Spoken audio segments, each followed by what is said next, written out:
ये ख़तरनाक हो सकता है, ऐसे मत करो। ये बहुत आसान हो सकता था। वो लोग मुसीबत में हो सकते हैं, मुझे वहाँ जाना होगा। किताब उस कमरे में हो सकता है। इन जुमलों में हम बोल रहे हैं हो सकता है, हो सकती है, हो सकते हैं या हो सकता था। इसके लिए आपको यूज़ करना होगा इंग्लिश में could be. Could be mean हो सकता है, हो सकते हैं, हो सकती है या हो सकता था। आइए कंप्लीट स्ट्रक्चर समझते हैं। इस फार्मूले को समझने के बाद आप भी ऐसे जुमले बासानी इंग्लिश में बोलने के काबिल हो जाएंगे।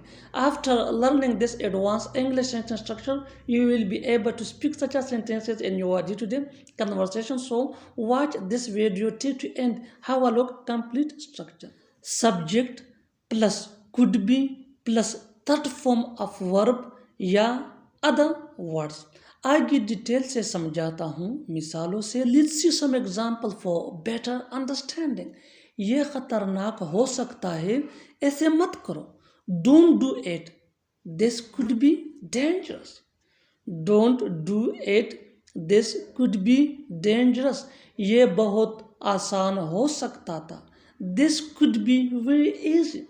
This could be very easy.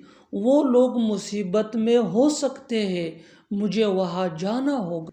They could be in trouble. I will have to go there. अच्छी तरह समझने के लिए कुछ और मिसालें लेते हैं। Let's see some more example for better understanding.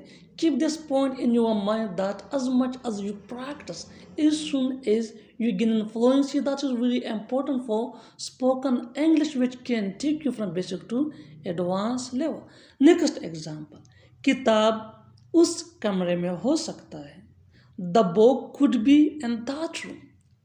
The book could be in that room. पापा अब ऑफिस में हो सकता है। पापा could be in the office right now. पापा could be in the office right now. वो घर में हो सकता है। He could be at home. He could be at home.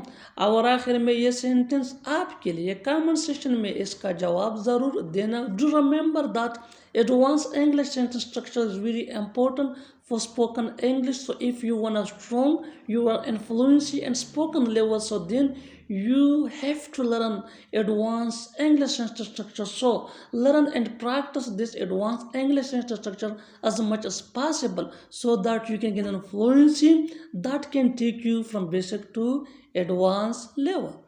Mobile उस कमरा में हो सकता है। मोबाइल उस कमरा में हो सकता है। Subscribe English PS for more advanced English sentence structure. Thanks.